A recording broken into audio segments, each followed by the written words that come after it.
Welcome to our final visit with VALDESPINO. In part one, we spent time in the exalted Macharnudo Pago vineyard, source of some of the finest wines in the region. In part two, we ventured deep into the bodega to understand more about the interrelationship of the different wines produced from Macharnudo and the labor of love, that is the maturation process through the Solera system. And now in part three, perhaps the best part of all, we're going to see where all that work comes to fruition in the glass as we taste some of the remarkable wines produced by VALDESPINO. So please join me in the tasting room with Ignacio and a little bit later with Victoria. Let's go. Muchas gracias.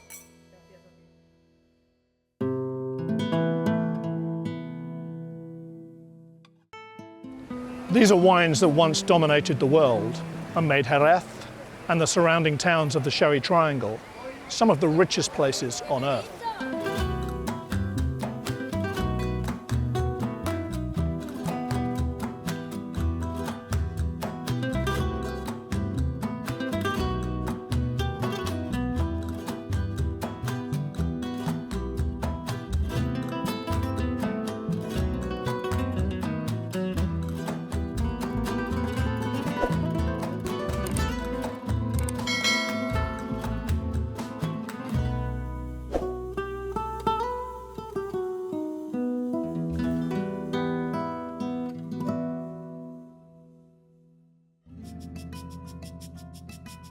So this is the most difficult part always of any trip to a bodega, where we have to actually force ourselves to taste the wines.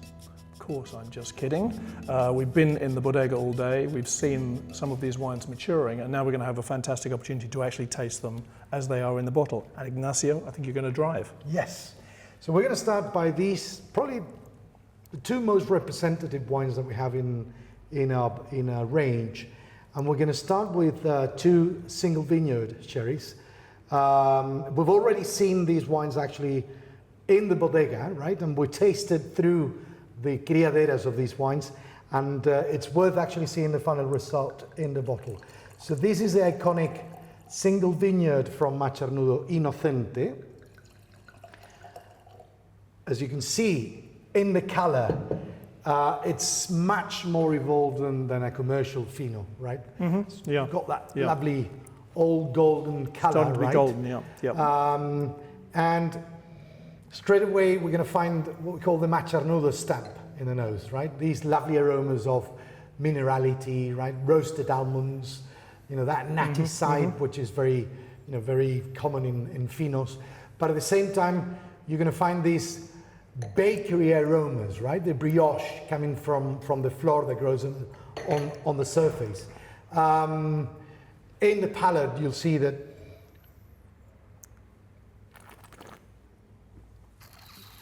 minerality comes through again, straight away, and that very crispy, natty character, very lean, very clean, but long and very, very intense. It's got structure, right? I mean, and that's obviously as a result of the very long aging of 11 years in the Solera system. Strong autolytic notes in there as well, for sure.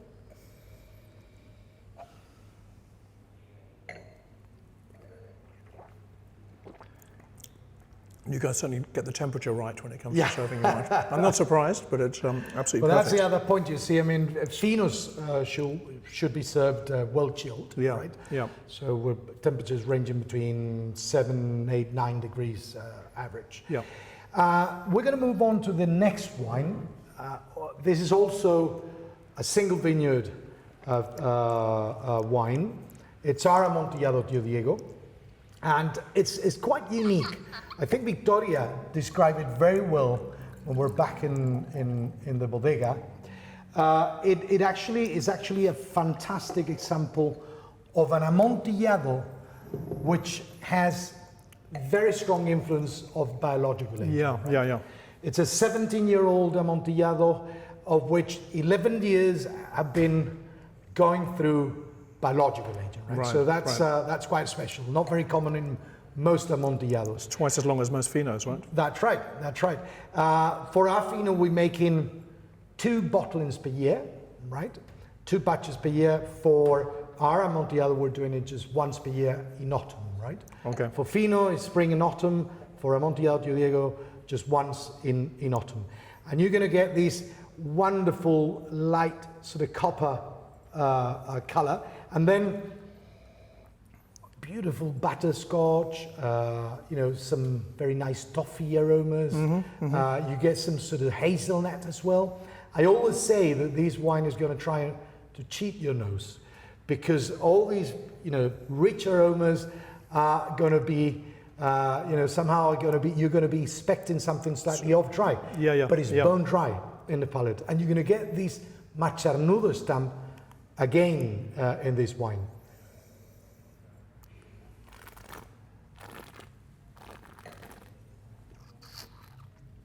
You see what I mean? That minerality is coming back through. The fino biological agent is still very present there. Very present. And, you know, the length, the depth of it is very long, and it's got that lovely crispy, nutty background as well, with a tangy finish, which is typically amontillado fino. It's a wonderful amontillado. It is, I have to say.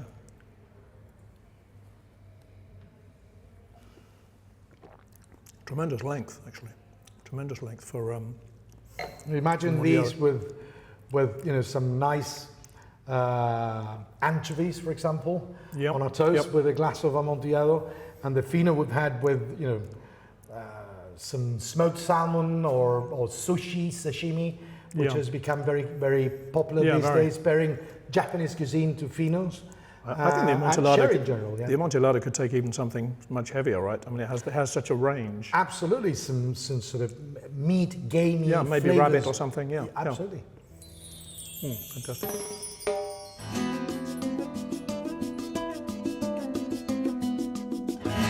So whilst we're here, we thought, having touched upon this idea of reimagining kind of the future from the past, we talk about a very special example of a manzanilla in Rama that's just been launched by the company that reflects back to one of the labels we looked at earlier.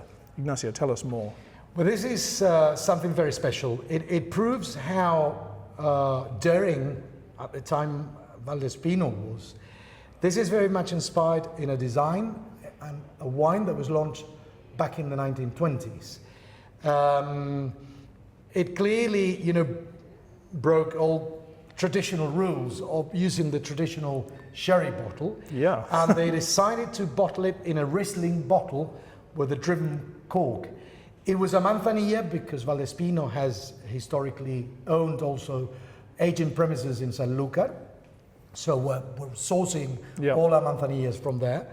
And it was a manzanilla, as I say, driven cork, Riesling bottle, you know, again, enhancing and trying to emphasize on the idea of sherry, and in this case, manzanilla, being a fantastic food wine. Yes. So proving the versatility.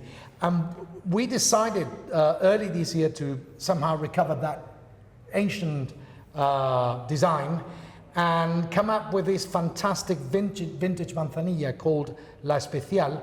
And it has been bottled in a kind of replica of that original bottle launched in the 20s.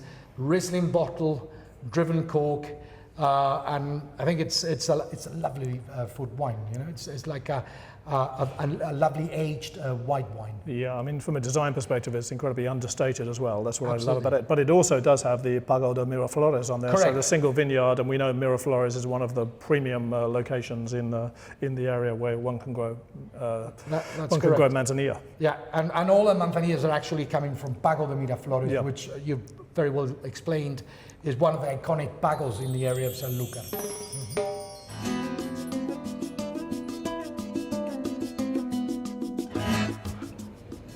Bueno, este vino viene de Miraflores, es un pago costero situado en Sanlúcar de Barrameda y bueno, al igual que en el caso de macharnudo, nosotros hemos querido que este vino proceda de una sola viña también. Las cepas son de una edad media de entre 60 y 70 años, se ha fermentado en bota.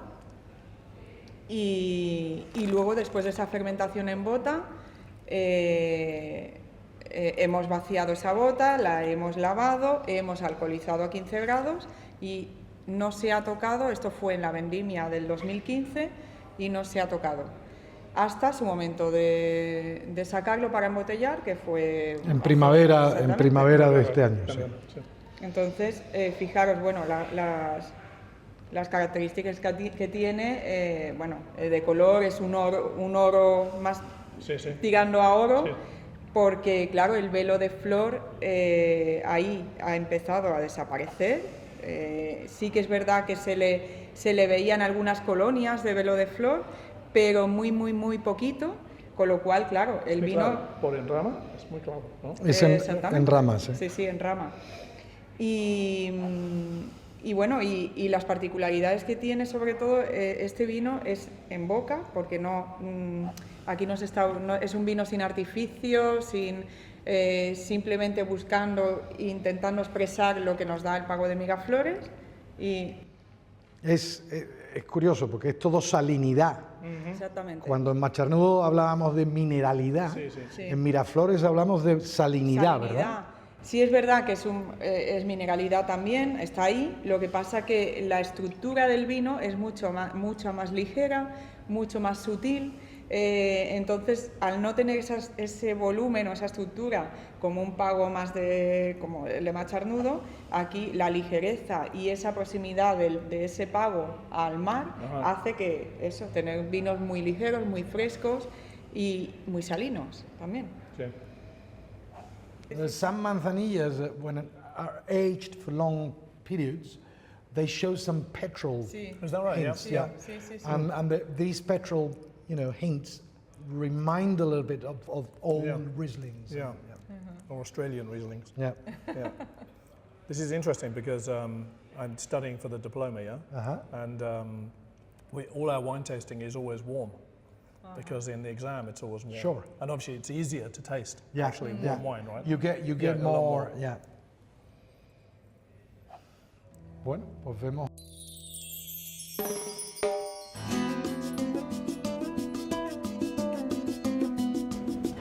Bueno, pues este vino es un palo cortado, viejo CP, viene de la viña Valdespino, del pago de Macharnudo, situada en ese pago, y fermenta. Su origen es cuando empezamos la vendimia, fermentamos en bota, y de las primeras criaderas como vino que se destina para crianza biológica, ahí empezamos a catar bota por bota y seleccionamos. Hay ciertos vinos que no desarrollan bien la crianza biológica, ¿no? O no la desarrollan como a nosotros nos gusta. Entonces, un poco para explicar eso, para que nos entienda todo el mundo, nosotros pensamos en un vino como si fuese a tener vocación para fino, pero al final pues no la tiene. Eso es como las personas, ¿no? A lo mejor tienes 2 hijos y uno de los hijos pues nosotros nos gustaría que fuera médico y él pues tiene vocación... Más díscolo. Tiene vocación para abogado y resulta que como médico no es malo, pero seguro que se expresaría muchísimo mejor y sería muchísimo más bueno si fuera abogado, porque es lo que a él le gusta, ¿no?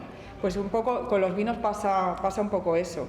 Nuestra labor es intentar interpretarlos, saber interpretarlos y saber detectarlos cuando son muy jóvenes, para después, como es el caso del palo cortado, desviarlo hacia una crianza oxidativa donde se va a expresar en su mejor versión, ¿no?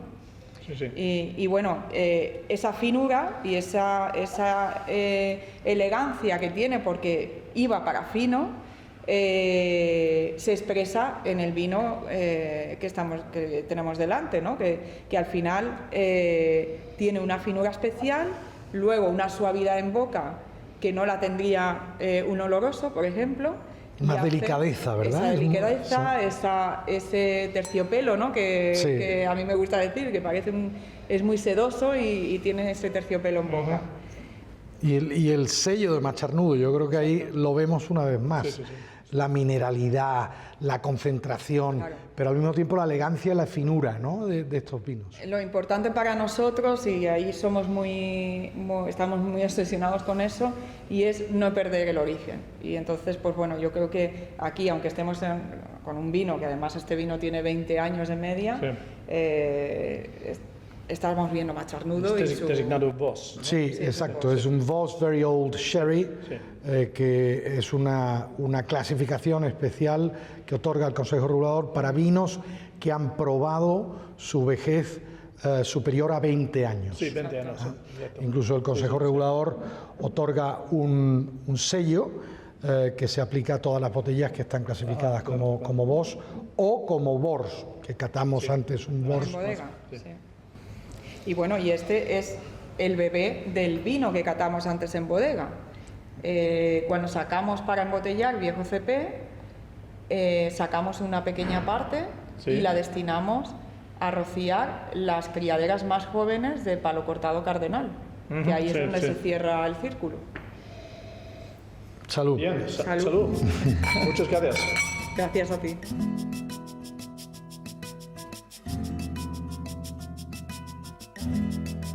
What an amazing day. I've managed to rub my feet and indeed my hands in that famous Albaretsa soil of the Macharnudo Pago without trespassing and being concerned I might be shot. So that's a first for me. We've also had the opportunity to go deep into the heart of the bodega and understand that almost obsessive commitment to tradition, to terroir, and to the kind of non-evolution, as we've heard, of that incredible brand, Fino Inocente, the quintessential Jerez Fino. We've also had a chance to look at some of the other family of wines that developed around that space, all of which I think proved to be really fascinating. So I hope you've enjoyed this chance to visit with Bodegas VALDESPINO. I hope also you've enjoyed this program, and if you have, please like and subscribe. It really does help us and allow us to continue to make programs like this in the future. I'd also love to hear of your thoughts and experiences with Inocente, Tio Diego, any of the other wines that we've sampled today, or indeed any of the other products of the Grupo Esteves organization. But that, I think, wraps us for today here. So until next time, salud. Y nos vemos.